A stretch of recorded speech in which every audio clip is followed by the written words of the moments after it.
ઈશ્વર આપણને એક ઉદ્ધાર આપે છે અને ઉદ્ધારકર્તાના રૂપમાં આ પૃથ્વી પર આવીને એક આપણને નવું જીવન આપ્યું છે. હાલેલુયા. હું અહીંયા કોઈક માણસના વિષયમાં નહીં, પરંતુ આજે હું પ્રભુ ઈસુ મસીહના વિષયમાં હું વાત કરવા માગું છું, જેને તમને અને મને છુટકારો આપ્યો છે, જેને તમને અને મને બચાવ્યા છે, જેને તમને અને મારા જીવનમાં એક આશીર્વાદોના રૂપમાં એક ભંડાર રૂપે આપણને પરિવાર આપ્યો છે, બાળકો આપ્યા છે, પારિવારિક જીવનમાં પતિ પત્નીનું જીવન આપ્યું છે, કેમ કે એ ઈશ્વર સિવાય બીજું કોઈ કરી શકતું નથી. Hallelujah, hallelujah. આવો પ્રભુના વચનમાં જઈએ. નિર્ગમનનું પુસ્તક 14મો અધ્યાય અને 10મી કલમથી 13 કલમ સુધી વાંચી લઈએ જલ્દી. 10 થી 13 કલમ સુધી. અને ફારૂન નજીક આવ્યો. ધીમે રહીને બેટા, એકદમ. નિર્ગમનનું પુસ્તક 14મો અધ્યાય 10મી કલમથી 13મી કલમ સુધી વાંચીશું આપણે. અને ફારૂન નજીક આવ્યો. હા. ત્યારે ઇઝરાયેલ પુત્રોએ નજર કરી તો જુઓ, મિસ્રીઓ તેમની પૂઠે ધસી આવતા હતા અને તેઓ બહુ બીધા.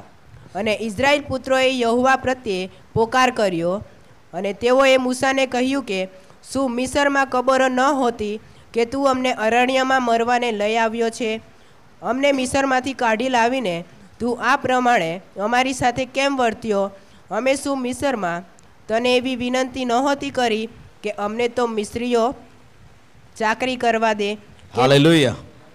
મારા પ્રિયો, એક વચન બીજું વાંચી લઈશું. ગીતશાસ્ત્રનું પુસ્તક 142મો અધ્યાય ને 1લી કલમ. ગીતશાસ્ત્રનું પુસ્તક 142મો અધ્યાય અને 1લી કલમ.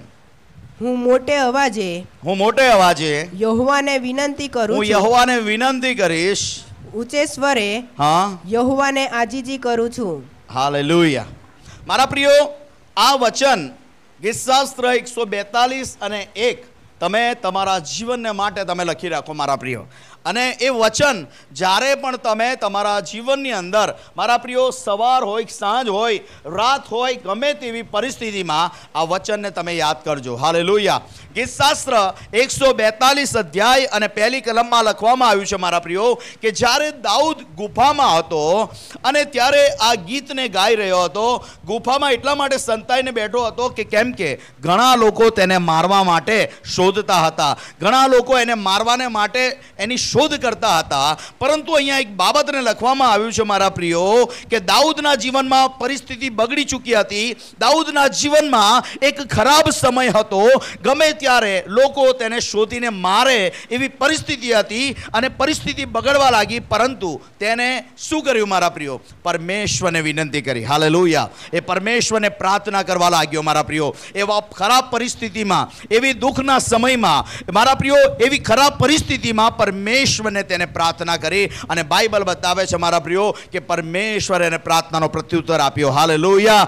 મારા પ્રિયો, આપણે ગમે તેવી પરિસ્થિતિનો સામનો કરીએ ત્યારે તેવા સમયમાં પ્રાર્થનાને કરવાની જરૂર છે મારા પ્રિયો. આપણા જીવનની અંદર ગમે તેવી મુશ્કેલીઓ કેમ નહીં આવે, આપણા જીવનમાં દુઃખ કેમ નહીં આવે, પરંતુ એ દુઃખ અને પરિસ્થિતિઓના સમયોમાં આપણે પ્રાર્થના કરવાની જરૂર છે મારા પ્રિયો. હાલેલુયા. મારા પ્રિયો, ઘણી વખત આપણે એકબીજા પર દોષ લગાવીએ છીએ. ઘણી વખત આપણી પ્રાર્થનાનો પ્રત્યુત્તર કેમ નથી મળતો, આપણા પ્રાર્થનાનો જવાબ આપણને કેમ નથી મળતો?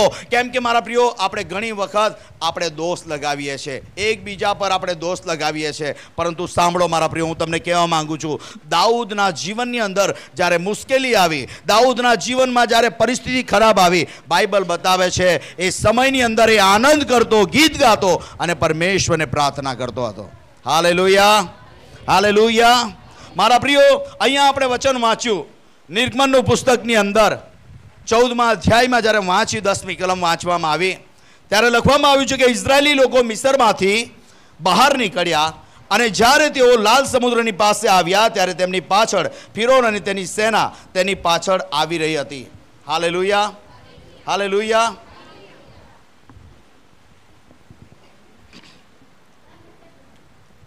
એમને ત્યાં નીચે લઈને બેસો, વાંધો નહીં, એટલામાં બેસો, કંઈ વાંધો નહીં. હા, કંઈ વાંધો નહીં, બેસો.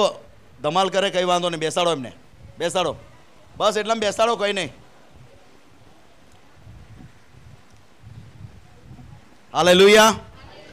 નિર્ગમનના પુસ્તકની અંદર લખવામાં આવ્યું, સાંભળજો મારા પ્રિયો, બીજી બાજુ ધ્યાન નહીં આપો, બરોબર?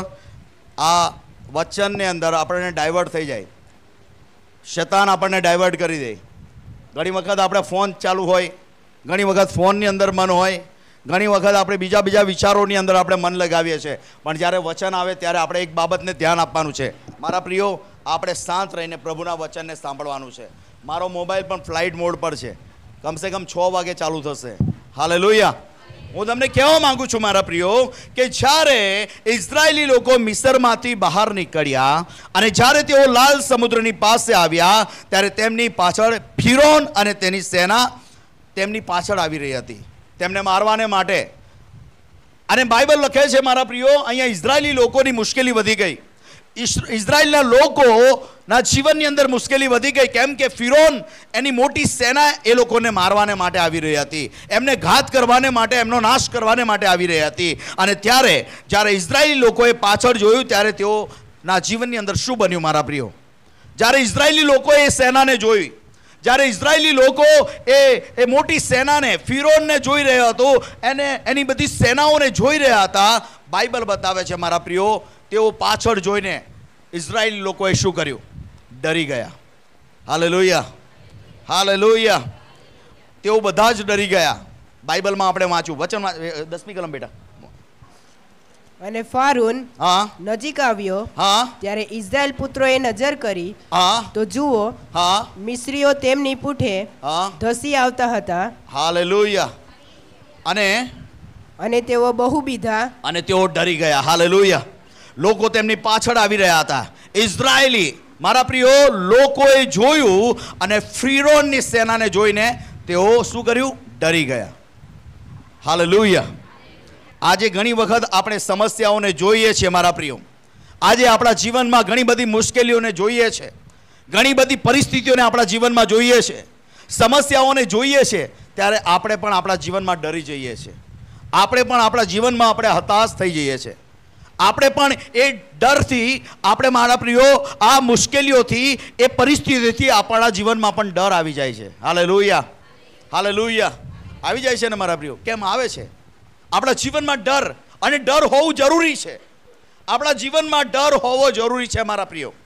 અને એટલા માટે બાઇબલ આપણે એક બાબતને કહે છે મારા પ્રિયો, મનુષ્ય જીવનની અંદર હંમેશા એક ડરનો માહોલ હોય છે મારા પ્રિયો. પવિત્ર શાસ્ત્ર બાઇબલ એટલા માટે તો કહે છે મારા પ્રિયો, પરમેશ્વરનું વચન એમ કહે છે, તમે સંસારિક ડર નહીં પરંતુ ઈશ્વરના ડરમાં તમે જીવો. હાલેલુયા. પરમેશ્વર પણ જાણે છે કે માણસના જીવનમાં ડર છે, માણસ ડરથી જીવન જીવે છે, પરંતુ પરમેશ્વરનું વચન એમ કહે છે, તમે આ સંસારિક ભયને નહીં પરંતુ પરમેશ્વરના ભયમાં તમે આગળ વધો. Hallelujah, hallelujah. મારા પ્રિયો, પવિત્ર શાસ્ત્ર બાઇબલમાં જ્યારે આપણે જોઈએ છીએ, ઘણી વખત આપણે સમસ્યાઓને જોઈએ છીએ ત્યારે આપણે ડરી જઈએ છીએ. કેમ કે આપણને ખબર નહોતી હોતી કે આપણે આ સમસ્યાઓમાં આપણે શું કરવું જોઈએ. હાલેલુયા. આ સમસ્યાઓની અંદર આપણે શું કરવું જોઈએ, આ પરિસ્થિતિની અંદર આપણે શું કરવું જોઈએ, આપણને ખબર નથી હોતી. અને એવો જ માહોલ એ સમયની અંદર ઇઝરાયેલી લોકોના જીવનમાં બન્યો. અને ફિરૌન એની સેના એમની પાછળ હતી, અને લોકોએ પાછળ જોયું, ઇઝરાયેલી લોકોએ પાછળ જોયું, અને એમને તેઓ ડરી ગયા. અને તેઓ કહેવા લાગ્યા, શું કહેવા લાગ્યા? 12મી કલમમાં શું લખ્યું છે? 10-11મી કલમમાં. અને તેઓએ મૂસાને કહ્યું કે, અને તેઓએ તે જ સમયે મૂસાને કહ્યું, શું મિસરમાં કબરો ન હોતી? જો શું મિસરમાં કબરો નહીં હતી કે તું અમને અરણ્યમાં, તું અમને અહીંયા લઈ આવ્યો મરવા માટે અરણ્યની અંદર? મૂસાને તેઓ દોષ આપવા લાગ્યા. આજે ઘણી વખત મુશ્કેલીઓ આપણા જીવનમાં આવે છે, ઘણી વખત સમસ્યાઓ આપણા જીવનમાં આવે છે, પણ આપણે બીજા વ્યક્તિઓના ઉપર દોષ લગાવીએ છીએ, એકબીજા પર દોષ લગાવીએ છીએ. હાલેલુયા. પાસ્ટર સંદીપે પ્રાર્થના કરી, હું સારો જ નહીં થયો. આપણે કોઈ કેવી રીતે મારા પ્રિય આપણા જીવનમાં કંઈક મુશ્કેલી આવે એટલે બાજુવાળાએ કંઈક કર્યું હશે, પેલા લોકોએ કંઈક કર્યું હશે, આપણે એકબીજા પર દોષ લગાવીએ છીએ. જો પેલી સારું કરતી, પેલો ભાઈ સારું કરતો તો આવું નહીં થતું, જો આવું થતું તો આવું કેમ નહીં થતું. આપણે એકબીજા પર દોષારોપણ કરીએ છીએ. અને ઈશ્વરનો વચન અનુસાર ઇઝરાયેલી લોકો મૂસાના ઉપર દોષ લગાવી રહ્યા હતા. તું અમને કેમ લઈ આવ્યો છે? આ વિરાન જગ્યા પર કેમ લાવ્યો છે? આગળ લાલ સમુદ્ર હતો, અને મારા પ્રિયો લાલ સમુદ્ર હતો, અને એ જગ્યા પર તેઓ હતા, અને પાછળ ફિરૌનની સેના એમની ઘાત કરવાને માટે, એમને મારવાને માટે મારા પ્રિયો પાછળ હતી. અને એ સમયની અંદર તેને મૂસાને કહ્યું કે તું અમને મરવાને માટે અહીંયા લાવ્યો છે, શું ખબરો ત્યાં નહીં હતી? કેમ કે મારા પ્રિયો, એક બાબત તમે જાણો, તેઓ જાણતા ન હતા કે પરમેશ્વર તેમને ત્યાં લઈ આવ્યો હતો અને એક મૂસાની આગેવાની દ્વારા પરમેશ્વરની એક યોજના હતી ઇઝરાયેલી લોકોને છોડાવવાને માટે, અને પરમેશ્વર એ જગ્યા પર લાવ્યો હતો. હાલેલુયા. મારા પ્રિયો, તમારી દરેક પરિસ્થિતિમાં તમે વિચાર કરજો કે પરમેશ્વર તમારા જીવનમાં કામ કરી રહ્યો છે. તમારા દુઃખના સમયમાં પણ તમે યાદ કરો મારા પ્રિયો કે પ્રભુએ તમારા જીવનમાં કંઈક ને કંઈક સારી બાબતો કરી છે. તમારા જીવનની અંદર દરેક પરિસ્થિતિઓમાં તમે પરમેશ્વરને યાદ કરો કે મારા પ્રિયો કે પરમેશ્વર તમારા જીવનમાં કંઈક ને કંઈક કામ કરી રહ્યો છે. હાલેલુયા. કેમ કે મારા પ્રિયો, આપણે જ્યારે આશીર્વાદોના સમયોમાં હોઈએ, આનંદના સમયોમાં હોઈએ, ત્યારે આપણે પરમેશ્વરને યાદ કરીએ છીએ, પણ દુઃખના સમયોમાં આપણે પરમેશ્વરને ત્યાગી દઈએ છીએ. દુઃખોના સમયમાં આપણે પરમેશ્વરનો ત્યાગ કરીએ છીએ. દુઃખના સમયમાં આપણે પરમેશ્વર ઉપર દોષારોપણ કરીએ છીએ. હાલેલુયા. પરંતુ ત્યાં પરમેશ્વરનું વચન એમ કહે છે મારા પ્રિયો, દાઉદ એમ લખે છે, દાઉદ 142 અધ્યાય ગીતશાસ્ત્ર 142:1 એમ લખે છે કે જ્યારે એ મુશ્કેલીના સમયમાં હતો, એના એ ખરાબ પરિસ્થિતિના સમયમાં હતો, ત્યારે બાઇબલ બતાવે છે એ પરમેશ્વરને પ્રાર્થના કરતો રહ્યો, એ પરમેશ્વરને આજીજી કરતો રહ્યો, એ પરમેશ્વરની સામે રડતો રહ્યો, અને બાઇબલ બતાવે છે પરમેશ્વર એને ઉત્તર આપ્યો. હાલેલુયા. હાલેલુયા. આજે કરેલી પ્રાર્થના તમારા જીવનમાં ઘણા બધા પ્રત્યુત્તરો લઈને આવશે. આજે કરેલી પ્રાર્થના મારા પ્રિયો, જ્યારે તમે પ્રાર્થના કરો છો એનો જવાબ તમને મળે છે ને મળે છે, પણ એનો સમય હોય છે. કોઈક વખત તૈયારીમાં મળી જાય છે, કોઈક વખત સમય લાગે છે, પણ એને પ્રાર્થનાનો પ્રત્યુત્તર પરમેશ્વર આપે છે ને આપે છે. હાલેલુયા. હાલેલુયા. કેમ કે મારા પ્રિયો, અધ્યાયમાં જ્યારે જોઈએ છે કે મૂસા લોકોને કહ્યું કે તમે બીશો નહીં, તમે ડરશો નહીં. મૂસાએ લોકોને કહ્યું કે તમે ડરશો નહીં, તમે માત્ર ઊભા રહો અને ભાગશો નહીં, અને તમે જોશો કે શત્રુઓના હાથેથી પરમેશ્વર તમને કેવી રીતે છોડાવશે. હાલેલુયા. લોકો ડરી રહ્યા હતા કે હવે અમારી લાશો અહીંયા પડી જશે, અમે અહીંયા મરી જઈશું. પણ ત્યાં મૂસાએ કહ્યું તમે ડરશો નહીં. કેમ ડરો છો? લોકો ત્યાં આગળ ઇઝરાયેલી લોકો કહી રહ્યા હશે આ તો મૂસા તો પાગલ થઈ ગયો છે, ગરડો થઈ જવાનો, આ પાગલ થઈ ગયો છે. કેમ કે મૂસા તે સમયે કેવો હતો મારા પ્રિય? તોતડો હતો. કદાચ એવું બોલ્યો હશે તો તમે ડરશો નહીં, એવું કંઈ બોલતો હશે કદાચ. કોઈ તોતડા તો વ્યક્તિ કેવું બોલે? સારું નહીં બોલે ને, કેવું બોલે? તમે ડરશો નહીં, ડરશો નહીં, એમ કદાચ બોલ્યો હશે. તો પેલા લોકો શું વિચારતા હશે કે આ શું બોલે છે? પાછળ આટલી મોટી સેના, ફિરૌન એની મોટી સેના આવી રહી છે આપણને મારવાને માટે, અને આ કહે છે તું ડરશો નહીં. એમ કહે છે કે હવે તમે સ્તબ્ધ થઈ જાઓ, તમે એક જગ્યાએ ઊભા રહી જાઓ, તમે વ્યાકુળ નહીં થાઓ. અને ત્યાં લખવામાં આવ્યું છે મારા પ્રિયો, બાઇબલ એવું કહે છે, તેને મૂસાએ કહ્યું કે શત્રુઓના હાથમાંથી પરમેશ્વર તમને છોડાવશે. હાલેલુયા. અને મૂસાએ કહ્યું કે આજે તમે મિસ્રીઓને જો, શું કહે છે બેટા? 15મી કલમ શું કહે છે? અને યહોવાએ મૂસાને કહ્યું કે 13મી કલમ. હા. અને મૂસાએ લોકોને કહ્યું, હા, બીહોમાં ઊભા રહો ને યહોવા આજે તમારે માટે જે બચાવ કરશે તે જુઓ. કેમ કે જે મિસ્રીઓને આજે તમે જુઓ છો તેઓને તમે ફરી કદી દેખશો નહીં. હાલેલુયા. મૂસાએ કહ્યું કે આજે તમે જે મિસ્ત્રીઓને જોવો છો આગળ તમે ક્યારેય જોશો નહીં. મારા પ્રિયો, હું તમને કહેવા માંગુ છું, આજે જે સમસ્યા તમારા જીવનમાં જુઓ છો, આજે તમારા જે જીવનની અંદર મુશ્કેલીઓને તમે જુઓ છો, આજે તમારા જીવનમાં જે દુઃખોને તમે જુઓ છો, આજે તમારા જીવનમાં જે બીમારીઓને જુઓ છો, આવનારા સમયમાં એ બાબતો તમે જોશો નહીં. હાલેલુયા. પ્રભુ ઈસુના નામમાં તમે જોશો નહીં મારા પ્રિયો. હાલેલુયા. 110%. બધા લોકો 100% આપે છે. આપણો પરમેશ્વર એટલો તાકાતવર પરમેશ્વર છે. 110%. હાલેલુયા. હાલેલુયા. હાલેલુયા. કેમ મારા પ્રિયો? પ્રાર્થના તમારા જીવનમાં ઉત્તરને લઈને આવે છે. હાલેલુયા.